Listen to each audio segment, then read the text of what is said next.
Bismillahir Rahmanir Rahim. Alhamdulillahi Rabbil Alameen. Wa ashhadu an la ilaha illallah waliyya salihin. Wa ashhadu anna Muhammadan abduhu wa rasuluh khatam al-anbiya'i wa mursaleen. Allahumma salli wa sallam ala abdika wa rasulika Muhammad wa ala alihi wa ashabihi ajma'in. Wa ba'd. All praises are due to Allah, Lord of the worlds. And surely Allah is the friend and protector of the righteous. And I bear witness that Allah is one and has no partners, and that Muhammad, the son of Abdullah, is his servant and his last messenger. And may Allah always and constantly send peace and blessings to Muhammad, to his family, to his companions, to all those who call to his way and establish his sunnah to the day of judgment. As to what follows, my beloved brothers and sisters, Assalamu alaikum wa rahmatullahi wa barakatuh. Alhamdulillah, it is a great pleasure again to be here in Manchester and to see some of the faces of brothers and sisters who I've known in the past. And I pray that Allah subhanahu wa ta'ala would bless you and protect you and unite you in these very difficult times. I want to bring to you special salams from your brothers and sisters in Istanbul, Turkey. I recently left them there, and by the mercy of Allah subhanahu wa ta'ala, there is a group of believers who are now working at the Blue Mosque to help the people who are coming there to understand what they are seeing. And this is part of the dilemma and the unique situation of the Muslims. Because in Turkey, there's over 1 million people per year who are coming to this Sultan Ahmed Masjid, the Topkapi Museum in this area, and they stand in awe. They are amazed at the sight that they see. They are amazed at the power that the Muslims once had. But they see the building and they don't understand what it is the Muslims are actually about. Who are they worshiping? Who are they following? What was the basis of this civilization that was able to construct buildings on this size and to influence the world in the way they influence the world?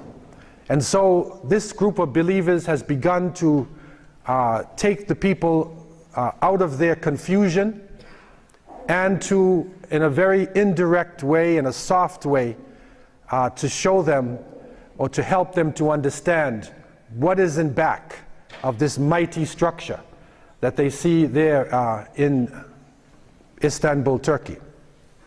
And this really is part of the uniqueness of the Muslim Ummah.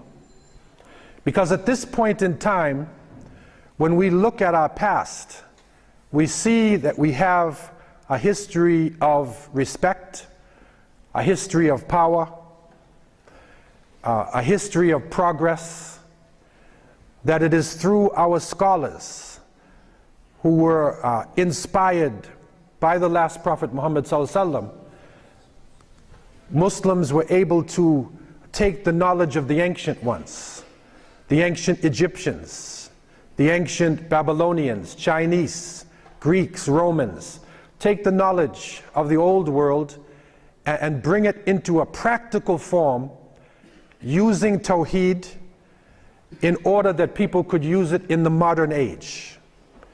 And so this was a great achievement during the golden ages of Islam.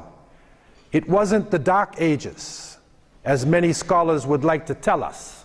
The reality was it was the golden age of Islam, and Muslims at that point were on the pinnacle of civilization in the world. In the present situation that we are in, coming out of the colonial period, coming out of subjugation, where our countries were dominated by powers that came from the outside, coming out of a feeling of inferiority, the Muslim world is growing and growing. There is a groundswell that is happening with the rise of Muslims throughout the world.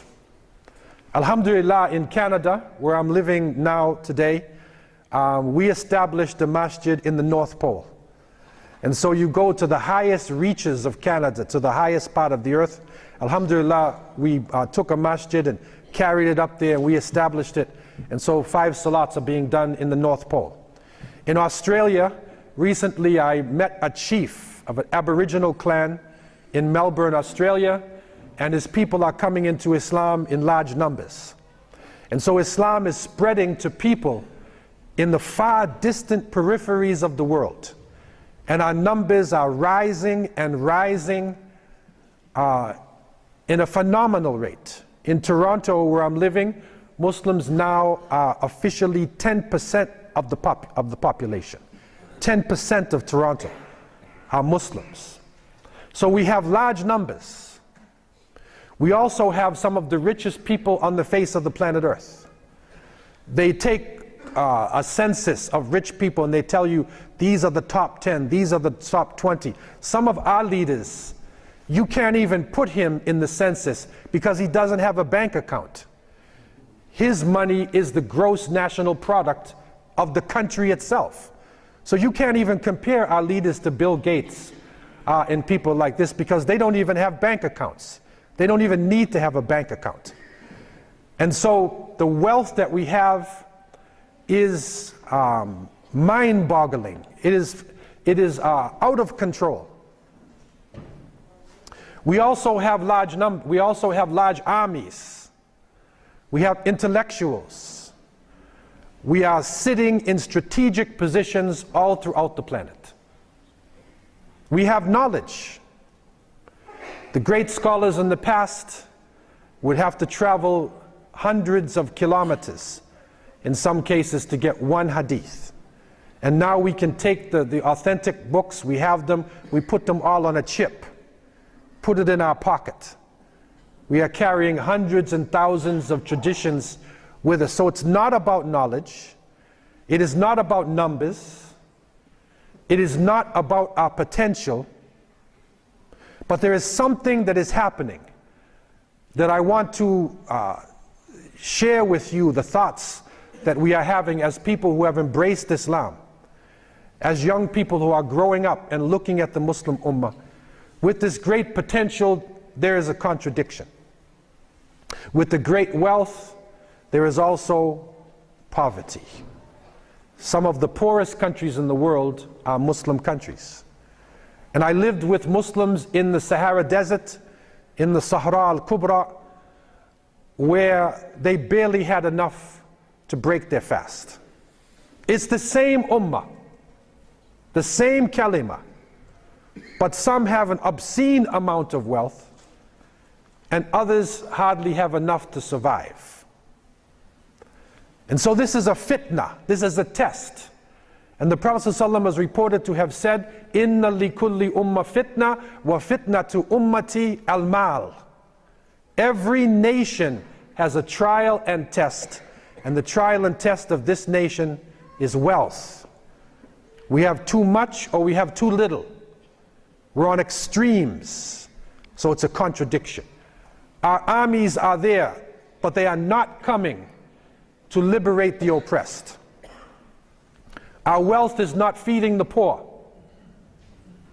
Our intellectuals, in many cases, instead of making achievements for the future, like they did in the Golden Age, will argue with each other over minor points. And the Prophet ﷺ is reported to have said, مَا ضَلَّ قَوْمٌ قَطْ بَعْدَ هُدَى إِلَّا أُوتُوا الْجَدَلِ. That people would not go astray after guidance till they were given the ability to argue with each other. And so it's a contradiction, and it is reaching epic proportions. It has happened a few times in Islamic history where it has reached this proportion.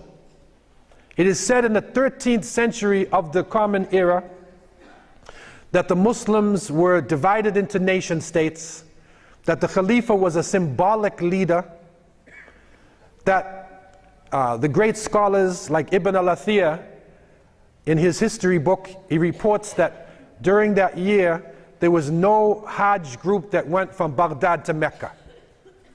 They were too busy to make Hajj. The ulama were given a tiny pittance, whereas the ruling people had a huge amount of wealth. And so with this contradiction, a major change came about. A catastrophe hit the Muslim world.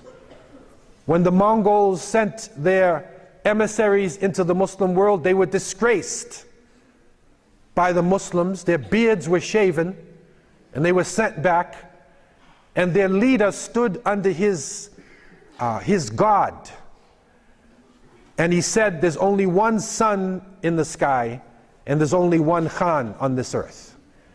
And Genghis Khan unleashed his forces on the Muslims, and they unleashed them, and they created a major catastrophe. A genocide of unbelievable proportions came about, until Allah subhanahu wa ta'ala raised up Saif ad-Din Qutuz rahimahullah. He united the Muslims and they stopped the Mongols in Ain Jalut. And following this, they gave dawah to the Muslims. They gave dawah to the Mongols. Saif ad-Din Qutuz stopped the Mongols. They were given dawah, and some of them accepted Islam. And so the people who were the enemies of Islam then became champions of Islam. But the shahid here, the witness here, is the contradiction, the wealth, the potential, not using it in the proper way. And at this point in time, as we are thinking about the future, and those who follow the solar calendar are talking about the new year, those who follow the Islamic calendar are also just begun the new year. People are thinking about the past, thinking about the future. Allah Azza wa Jal tells us in Surah Al-Hashr, A'udhu billahi minash shaitanir rajim, Ya ayyuhal ladhina amanu attaqullah, wal tandur nafsun ma qaddamat lighad, wattaqullah, inna Allaha khabirum bima ta'malun, wa la takunu kalladhina nasullaha fa ansahum anfusahum. Ulaika humul fasiqun. Allah said, O you who believe, have the consciousness of Allah, and let every soul look to what it has put forward for tomorrow and fear Allah. Surely Allah is well aware of all that you do. And be not as those who forgot Allah, for He will make them forget themselves. Surely they are the disobedient ones. And so we have understood the gem of this verse, where it says, La takunu kalladhina nasullaha fa ansahum anfusahum. You forget Allah, He will make you forget yourself. And so your wealth will not come to the assistance of the poor. Your armies will not liberate the oppressed. Your scholars will not be moving toward progress. And so it is a serious time now. And Muslims in the different countries, we're waiting for something. It's like we're waiting for something to happen. The whole world is actually waiting for something. But there is a rumbling that is going on. There is a rumbling, there's a groundswell that is happening, and it is the earth itself. The earth itself is throwing back at us as human beings. For too long, we polluted the planet. We destroyed the ecosystems. We cut down the trees. We made extinct so many animals and plants. And now it's turning back on us. And the skeptics said, oh no, this is a natural thing. This is not a natural thing. And everybody realizes it now. Because the tornadoes and the earthquakes and the floods, the tsunamis, the things that are happening now are usually considered to be the worst on record. Last year there was a flood in Poland, and the Polish considered to be the worst flood in living memory. The flood in Pakistan and the flood in Australia right now, they are calling it biblical. The only word they can use for it, it's a biblical flood.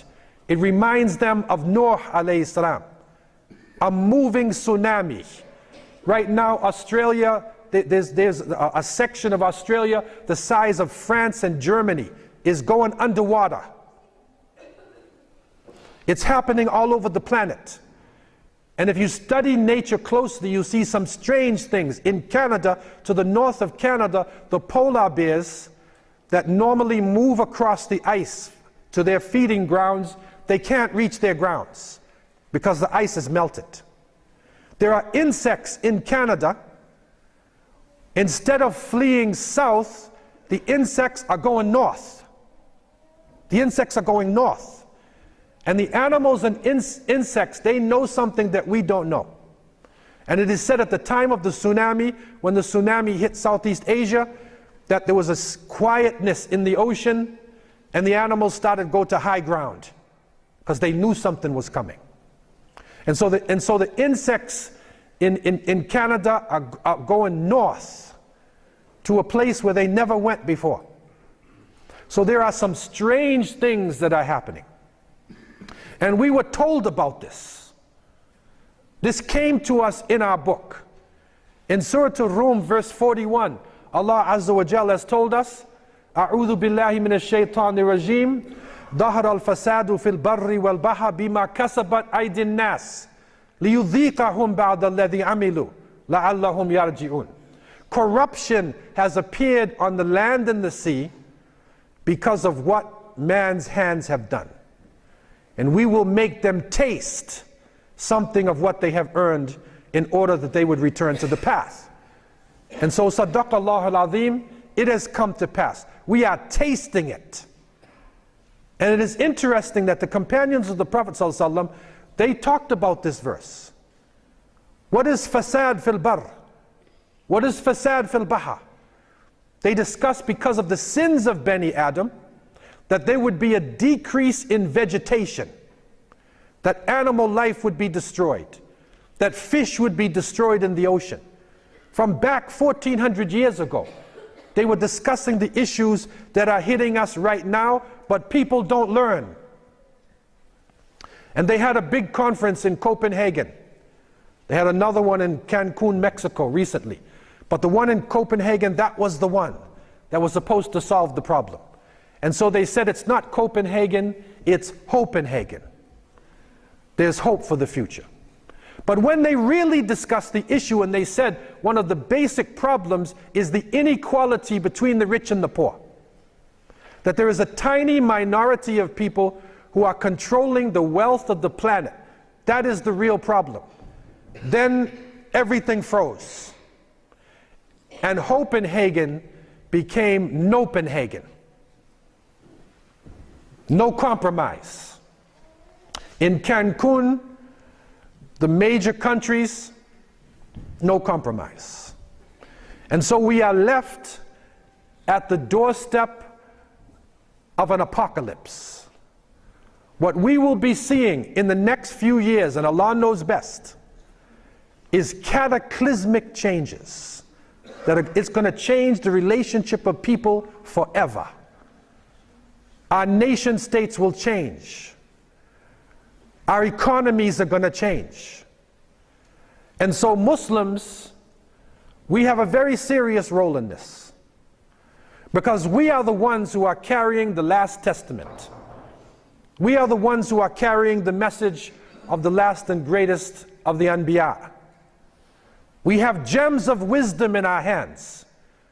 We have solutions to the problems that people are facing. The people are facing spiritual crisis right now. They are going to magicians. They go to fortune tellers. They try to call on spirit gods. They cast spells. They enter secret societies because there's a vacuum. There's a spiritual vacuum. And Muslims have the Declaration of Independence in a Surah Al-Fatiha, Iyaka na'budu wa iyaka nasta'in. With that verse alone, we are saying that you alone, Allah, do we worship, and from you alone do we seek assistance. The economy of the world is going into a major recession. You think that because some money was taken, shifted from banks into the hands of elite people, that this is going to change the economy? It's not going to change, because it is based upon a lie.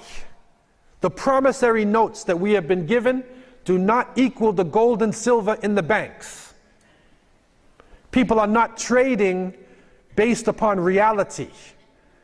And money fluctuates and goes up and down. And so this recession, it has just begun.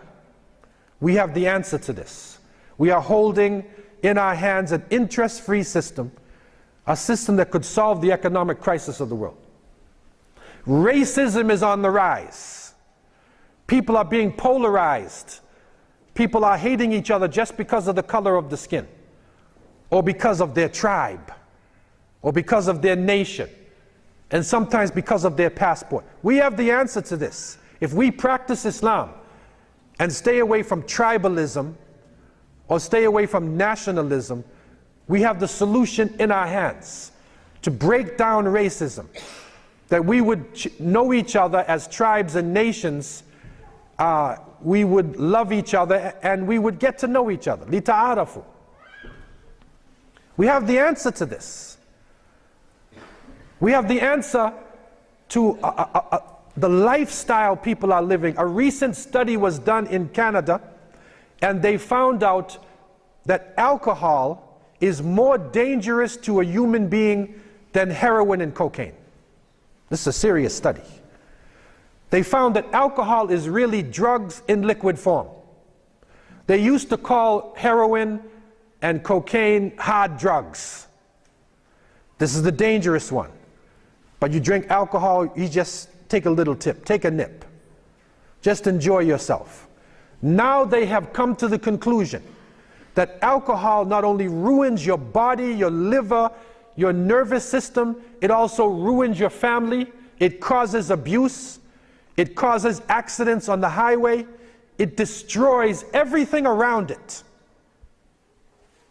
And we have a way to live without drinking alcohol. This is a big thing. You can enjoy yourself on Saturday night. You are here, it's New Year's, and you're not high. You don't have a hangover from last night, I hope. You don't have a hangover. You're enjoying yourself without alcohol. You're not intoxicating yourself. Intoxicate, toxic. You're not poisoning your body in order to enjoy yourself. This is an amazing thing. And we should be sharing it with people. How to live a life without alcohol and drugs. How to enjoy yourself in a way where you remember the creator of the heavens and the earth. So we have great potential. But the ummah now, we are in a serious position. We are crying for change. We cry for political change. We cry for the Khalifa. We cry for social change. We cry for Islamic banking. We want Islamic halal food. We want Islamic lifestyle. But Allah said, Inna Allah la yughayyiru ma biqawmin hatta yughayyiru ma bi anfusihim. Allah will not change the condition of a people until they change that which is in themselves. No change. There's going to be no change. And so when we look to the future with the great potential that we have, Allah told us, La takunu kalladhina nasullaha fa'ansahum anfusahum. Do not forget Allah. He'll make you forget yourself. Change will not come about until we go into our hearts. We have to seriously, we have to change the template. How we practice Islam.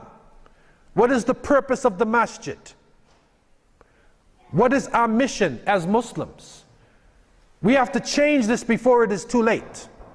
And when the great cataclysm happens, when the apocalypse begins, we have to be able to think outside of the box, using the Quran and Sunnah as our guide, to think outside the box toward the future. When we look at our community, in looking toward the future, there's some amazing studies that have been done. And I want to share one study with you and reflect upon it in terms of our own community and how we can do something towards the future. The first change is inside of ourselves. But there's another change that our community is facing.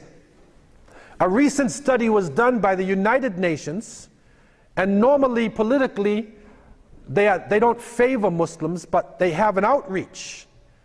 And they went around the world and looked at the situation of populations. And they found out that in the 21st century, this is a century of young people. They found out that presently 48% of the world population is under 24 years old. 48% of people on earth are under 24. In Africa, and this can go for many of the Muslim countries as well, 60% of the people are under 25. They did a study of North Africa, of Algeria, and some of the Northern Africa. They found this. 60% of the people under 25 years old. So we are a young nation. If you take all of the Muslims and put them outside on a field, you will find the majority of the Muslims are young people. But yet, when we look at our programs, what happens in the masjid, and I'm not necessarily talking about this masjid, when you look at the masjid, how many programs are for the young people? Most of the masjids, and I'm being straightforward to you because we have to be honest and straightforward with each other, most of the masjids are men's club for men over 35 years old. The majority of the people are young. If you want to sell, encyclopedias, that's what they used to sell. Now it's Googles for everything. But if you want to sell products in an area, you take a census of the people. You understand the people themselves, and if they are literate, if they're going to buy your books, then you sell your books. If they don't read, you're not going to sell your books. And so our activities, our understanding has to change. It is the younger generation that will carry Islam in the future. They are the ones who will live in the future. Not our generation, the older generation who is here. It is the young people who will live in the future. They will face the apocalypse. How will they function in this world? There are certain issues, certain crisis points that are shared by young people all over the planet. And I want to share these with you as a means of looking at some practical areas that we can begin to focus on. We need activities. The Prophet ﷺ, when he established the masjid in Medina, it was an all-purpose Islamic center. All types of activities went on inside the masjid. Even political decisions were made inside of the masjid. According to the study, there are 5 crisis points that the younger generation, who are the majority, will have to face in the 21st century. 5 crises. Number 1, violence. The level of violence today of murder and killing is the highest level in recorded history. There is no time where human beings had the ability to kill and destroy each other like we do today. And so young people have to grow up in a world of violence. And that violence, wa'iyadu billah, sometimes it starts in their own homes. And that is where alcohol and drugs and gambling and other addictions, they naturally lead to abuse. People who leave the sunnah, people who base their religion not on their deen but on their culture, they also have abuse. And we have found this in our communities. Number 2, an erosion of traditional values. This is an interesting point. Young people around the world, their value systems are changing. And they are being taught by the international globalization, which is coming on the television, it comes in the movies, it comes on the internet, it comes on Facebook, on Twitter, the social networking. They are being taught to accept values other than their own traditional values. I say to some of the students that I was born in BC. And they say, wow, that means you're a caveman or something like that. BC. You know what BC is? Before computers. It was only in the 90s we started using computers, right? Not a long time ago. I can even say I was born in BFB. I was born before Facebook. Because Facebook has changed everybody's mentality. Some people live a life larger than anything on the Facebook. He's Superman on the Facebook. And you meet him, he's just a little simple guy. Okay? So it has changed everybody's relationship. But what are we being taught by the media? What are we being taught? What are the images coming to us? Signs and symbols are coming to us. So a young person would rather eat, instead of eating his own nice biryani or shawarma or kebabs, he wants Kentucky Fried Chicken. Or he wants McDonald's. I came into a Muslim country in Ramadan. I'm not going to say which one it was. And I came from the airport, and as we moved in the dark, the first thing I saw was the golden arches, and it said Ramadan Mubarak, with the golden arches of McDonald's. That was the first thing in the Muslim country. And so our value systems are changing. What does an erosion of traditional values mean for Muslims? It means they will leave the deen. They will take on another lifestyle. As the Prophet ﷺ said, you will follow them inch by inch and foot by foot until they crawl into a lizard's hole. You will crawl in there with them. And they said, is it the Christians and the Jews? And he said, Famen, who else? You will follow them inside of the hole. And so traditional values are going down. That is a struggle for the younger generation, to be able to see Islam in a practical way today. We can no longer give khutbahs and put people to sleep. Take them 1400 years back and they have nothing to use today. When the Prophet ﷺ used to give the khutbah, they said his eyes would get red, his voice would raise, and it was like an army was right in back of them. He was dealing with al-waqi', reality. So our deen has got to be practical for the younger generation to use in their struggle.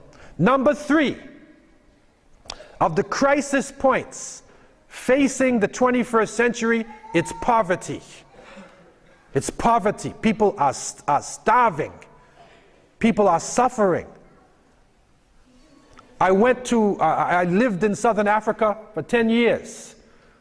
And it was a common thing for us to set up a masjid in an area where there was no running water and no electricity.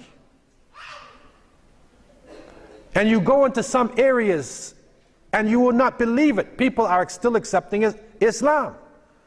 No running water, no electricity. And then you go to another place and you see the masjid, the rug is so thick. I went into one masjid and I said, brothers, this is not a masjid, this is a palace. You're praying in a palace. You're not praying in a masjid. And so poverty. And so we will have to mobilize our wealth and think in terms of Islamic relief. Islamic relief has to be a part of our lifestyle. You have to look at we have to look at our wealth, and a portion of our wealth has to be given to the crisis zones in the world. The situation in Pakistan has not gotten better up until now. They are in crisis. The infrastructure is destroyed. So people are going to have to give not only their wealth, but give their time, give their skills. If Allah blessed you to be a doctor, or an engineer, or whatever your skill is, spend some of your time in the needy zones. You have to give back. You can't just take this skill and hoard it to yourself and buy 2 or 3 houses. You have to give back to the people, because poverty, suffering, this is going to be one of the hallmarks of the century that we are in. Number 4, of the crises facing the younger generation: disease. There are diseases that are spreading now. There are viruses that are spreading which were not known in the previous generations. And we saw this in Southern Africa. In South Africa in particular, Allah knows why. But what they considered to be HIV/AIDS, which also includes, it can be tuberculosis, it can be malnutrition, it could be a number of things, but they found that 1 out of every 3 people was HIV positive. 1 in 3. That means a Muslim doctor came to where I was in Cape Town, and what they told him was, just consider everybody who comes in the door to be HIV positive. Everybody. Because if 1 in 3 is HIV positive, everybody is. So the virus is spreading, the diseases will continue to spread, and this is where we will have to go back to the Sunnah and give of our lifestyle.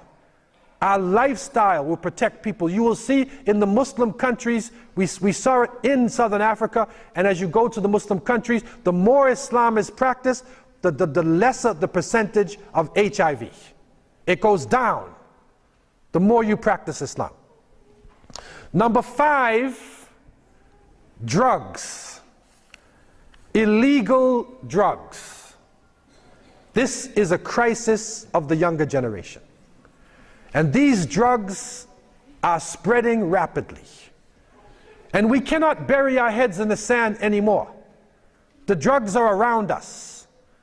All types of drugs. Be given designer names, interesting names, promises that if you take this drug, you will be a powerful person. We had a drug in Cape Town, they call it tick. And this tick, they say if you, you know when a person, in the American movies, when the hero, they win the game and everybody cheers for them, yeah, yeah, you're cheering, and you feel so glorious, right?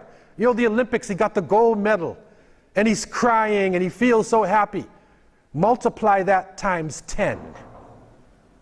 That is the feeling you get when you smoke it the first time. Okay? But after you go up, you come straight down. And you will never find that feeling again. You will search for that feeling for the rest of your life. And you need more and more and more. If you smoke it once, you are addicted probably for your life. That's how dangerous the situation is. And so in this area, and this is interesting that it came through the United Nations international study of young people around the world, the majority of people in the world. We can think about our own masjids. What are priority areas? What things can we actually do? Number 1, education. Education is key for us. It is key for us to be able to overcome the problems that we are facing. Islamic education, skills training, development is crucial for the younger generation. They need to learn skills. They need to be educated properly. Number 2, how can we help the younger generation? Employment. Employment is going to be a major crisis. And you know what's happening here with education. You know what is happening with employment. It is becoming a crisis. What we can do, those who have jobs, those who have businesses, who have skills, give back to the community. If you have IT skills, set up a course where you train young people in IT. If you're a carpenter, if you're a plumber, if you're an electrician, whatever skills you have, give back to the community so the young people can also gain these skills. Number 3, priority areas. These are solutions now. We have to deal with hunger and poverty. We will have to deal with this wherever we found it. I was shocked in Canada. We opened up a food bank in the 90s, and we had thousands of people in Canada, Muslims, coming to our food bank. In a Western country. But they didn't have enough to really live a proper life. Number 4, the issues of health. We have to deal with health. We focus on halal things, and we need to have halal food. But Allah subhanahu wa ta'ala tells us, Kulu mimma fil ardi halalan tayyiba wa la tattabi'u khutuwat ash-shaytan innahu lakum aduwwun mubin. Eat from the earth that which is halal, permissible, and wholesome, and do not follow the footsteps of the devil, for he is to you an open enemy. And so halal food, wholesome food. We say, no, it's halal. The Muslims were dropping down. In Southern Africa, Muslims had the highest rate of heart attacks. They were dropping dead. Why?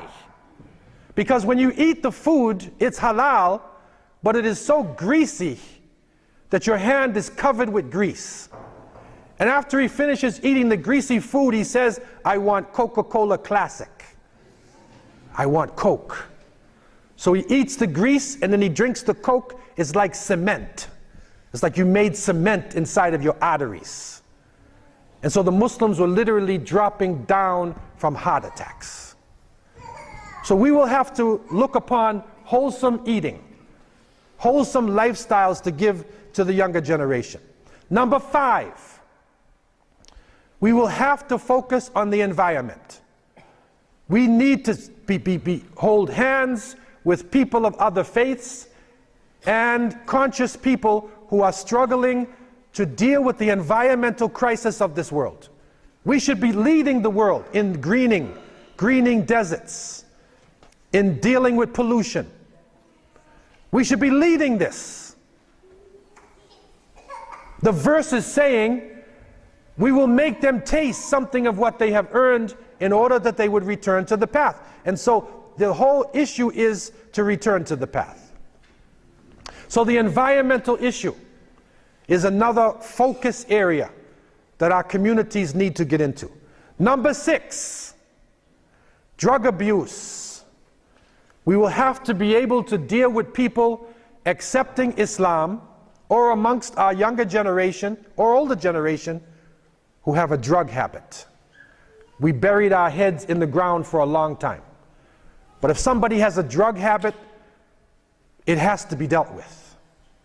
So we will have to set up drug rehabilitation centers, using Islam as a means of getting the people off the drugs.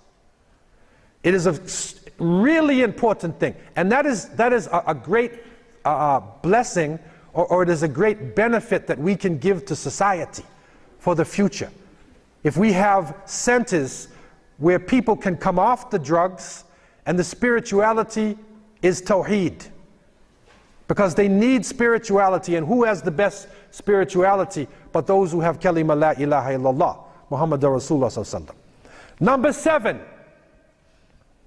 priority areas, juvenile delinquency. We will have to deal with the problems of our younger generation. You cannot bury your head in the sand. Some of the toughest street gangs right now in the UK are Muslims. It's the same in Canada. It's the same in South Africa. Some of the toughest gangs on the street. How will we deal with them? Why do they join the gangs? They are not getting, they don't have identity. They don't get a feeling of manhood, rites of passage, to go from youth into being an adult.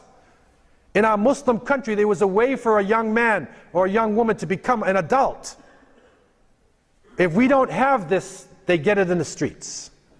So we're going to have to deal with juvenile delinquency, to provide programs to deal with the youth who are out in the streets and who are having serious problems in this society. Number 8, priority areas for the future, leisure time activities. What do we do on Friday night? What do we do on Saturday night? What halal alternatives do we have for the younger generation? When the fitna comes to them, last night, when they're celebrating, what alternative do you have? We have to have an alternative to this. And it needs to be one, we need to think it out properly and not just copy the Western society, but think it out properly and make a good alternative.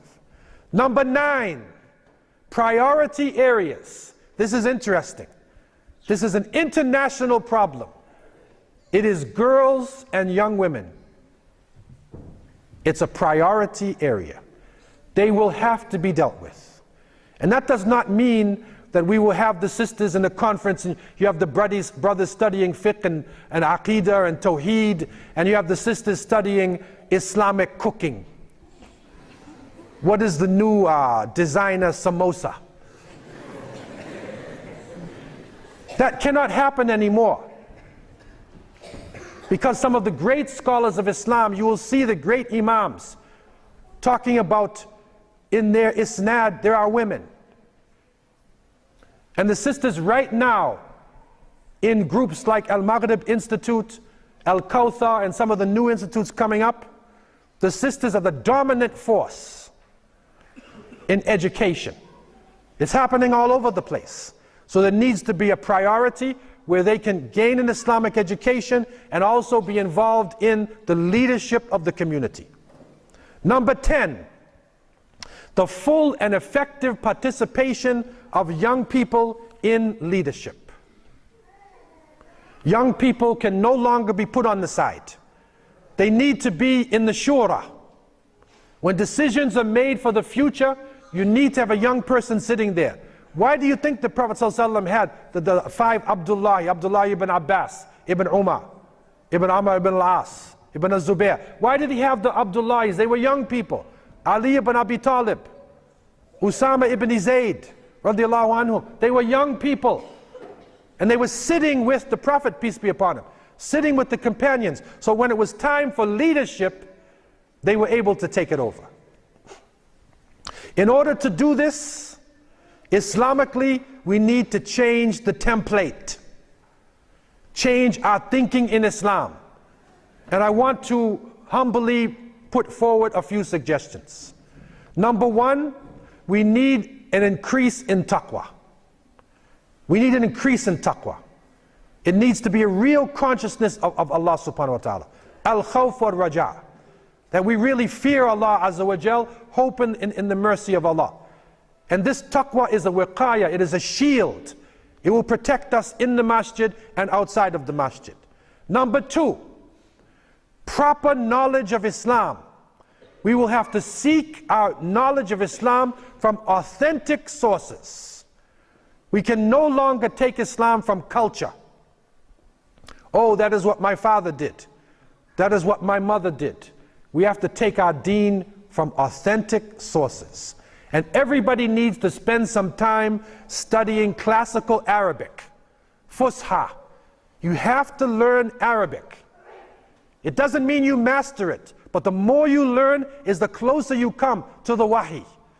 You're coming closer to the revelation. And so at least, if you understand to a certain level, then you know when somebody is telling you something which is proper or not. You can at least have dhawq, you have the taste. You have the taste of what knowledge is. Number 3, we need to pray to Allah subhanahu wa ta'ala for hikmah, for wisdom. We need wisdom in this generation. What is wisdom? Wad'u shay fi mahali. Putting things in the proper place. It sounds simple, but it's not easy to do. It's not about how much knowledge we have, it is how we use our knowledge. That is going to be the key issue now. Making the right decisions, not going to one extreme or another extreme. Balance. We need to pray to Allah Azza wa Jal for this. Next, proper Islamic character. We need to focus on character. The Prophet ﷺ said in the Muwatta of Imam Malik, "Bu'ithtu li utammima husnul akhlaq." I have been sent to complete the best in character. That is the essence of Islam. It's about character. That's how Islam was spread. It was not spread by conquering armies. It was spread by interpersonal relationships. That's what we need now. The people around the masjid need to feel our character. Some of the brothers were saying the other day, maybe one of the things we can do, if there is a garbage strike, then we get Muslims in a certain area and we will come out with a truck and we will clean the area fi sabilillah. We will not ask anything from the people, but we will clean the area up. And they will see that Muslims are a benefit to society, not just some strange people with clothes on, long clothes, and one screaming at the top of the building at 4:30 in the morning. No, what are we doing for the people outside in front of us? Next, courage and conviction. We need to pray to Allah subhanahu wa ta'ala for courage. We have to have shuja'ah. We have to have conviction now in this time of the apocalypse. Next, a knowledge of the environment, what is happening around us. Not just talking about the environmental struggle. We need to know the trends in society. We need to understand what's happening in the world and apply our knowledge to the world. So we have to keep up with the trends in the world. Next, shura. We need to take shura, mutual consultation. In our families, one of the key issues why we have problems in our family, the husband does not talk to the wife. The parents do not talk to the children. When does the family get together and take shura? When does the husband come to his wife and say, I want to make this move? What do you think? Each family should have a period of time where they come, and in the shura, the child or the wife is allowed to criticize the father. Because the great khulafa al-Rashidin, they were criticized by the people. And they were glad that they were criticized. So shura is crucial in our families, in our masajid, in our communities, and in everything that we do. Next, in this time of apocalypse, we need a positive approach. It's a win-win situation for the Muslims. Either we win in this life or we win in the hereafter. The Prophet ﷺ, when he sent his followers out, he told them, Bashiru wa la tunafiru, yassiru, wa la tu'assiru. He said, give glad tidings. Don't drive people away. Make Islam easy. Don't make it difficult. Many times we make it difficult. Even if we differ on a subject, there may be two opinions on a subject. Both of them made their own research and they have a different opinion. What happens? Do we hate each other? Do we form another masjid because of that? It is reported in Banu Qurayza, after the battle of the Khandaq, the Prophet ﷺ was informed by Jibreel to go to the Yahud because they have broken the treaty, that he should go to Banu Qurayza. And the Prophet ﷺ said, anyone who believes in Allah and the last messenger will not make Asa except in Banu Qurayza. Go south. So the companions started to go south. As they went south along the road, Asa was going out.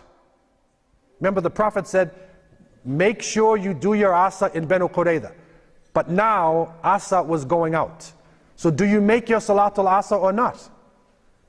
Some of the companions said, no, I'm making Salat. Because Allah Azza wa Jal has said, this is Kitab al-Mawquta, you have to make this Salat on time. So I'm making Salat. The other one said, no. The Prophet ﷺ said, you have to pray in Banu Qurayza. So when they reached Banu Qurayza, they were arguing with each other. They were fighting with each other. If it was us, there would be two different masjids, two different communities, a major split. They went to the Prophet, peace be upon him, and you know what he said? You're both right. You see hikmah? Both of you are correct. One was following Allah and the other was following the Messenger of Allah. Both of you are correct. It's not black and white, up and down, haqq or batil. Both of you are correct. So you have to learn to tolerate each other, tolerate differences. 6 and 1 is 7, 5 and 2, 4 and 3. It's 7. So we'll have to learn to tolerate differences. And in this, we will need to have cooperation and unity. And at this stage, we can have what I call operational unity. Maybe the masjids are not exactly the same, but at least the Ahl Sunnah wa Jama'ah, we need to be able to have a shura to cooperate with each other. Mashal al-Aqsa, when they offended the Prophet ﷺ with the poetry or with the cartoons, everybody came out. There's certain issues that will bring all Muslims on the streets. So at least in these issues, make shura, have operational unity between us. Try to unite. It's difficult. Muslims are doing different things. It is reported that the companions of the Prophet ﷺ, Khalid ibn al-Walid radiallahu an, he only memorized a few short surahs. He didn't have time. He came in at the end and he was a warrior. So he just knew Nas and Falaq and whatever. So when it was time for Salat, you do not ask Khalid to lead Salat. You look for Abdullah ibn Mas'ud, or you look for somebody who masters the Quran. Okay? But when the enemies of Allah were near, they said, where's Khalid? Where's Khalid? Put him in the front. So you see what they did? They knew each other's strengths and weaknesses. And based on this, your leadership comes. What did Khalid do? Did he start a new Haraka Khalidiyya? Or did he have Tariqa Khalid? Or a new Madhab Khalid?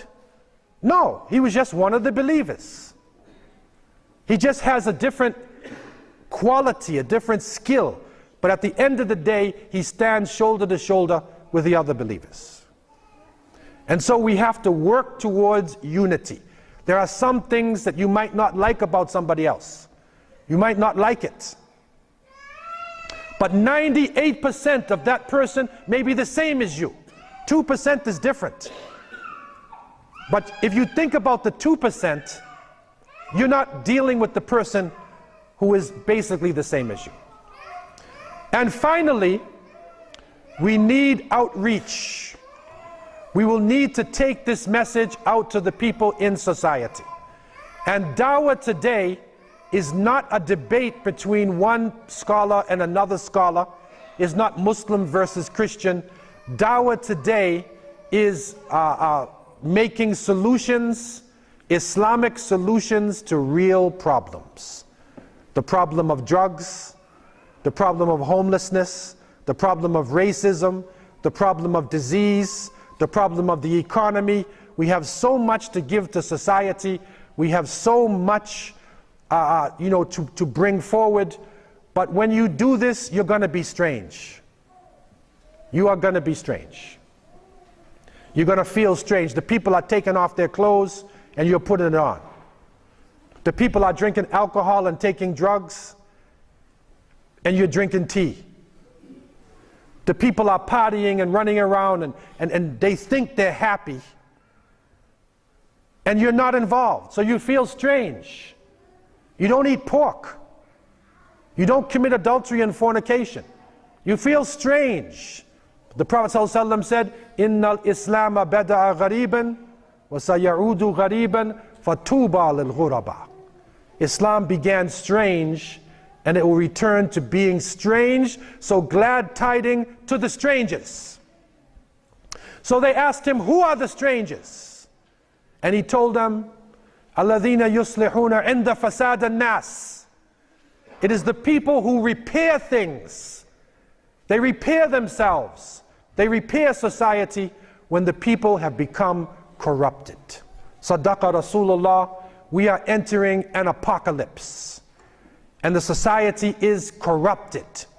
And it is the ghuraba are the ones that the Prophet ﷺ said, "Tuba lil ghuraba." Glad tidings to those who are strange and who hang on to the rope of Allah subhanahu wa ta'ala. May Allah give us the ability to hold on to our deen in these critical times. May Allah give us the strength to stand up for the message of La ilaha illallah Muhammadur Rasulullah. May Allah have mercy and protect the children of the Ummah of Muhammad sallallahu alaihi wasallam. May Allah have mercy and protect the women of the Ummah of Muhammad sallallahu alaihi wasallam. May Allah have mercy and protect and strengthen the men of the Ummah of Muhammad sallallahu alaihi wasallam. May Allah raise up one who will lead our misguided political leaders from darkness into light. And may Allah give us the strength to be with that leadership and to die with kalima la ilaha illallah Muhammadur Rasulullah on our lips as our last words and our best words. I leave you with these thoughts. أقول قولي هذا وأستغفر الله لي ولكم والسلام عليكم ورحمة الله وبركاته.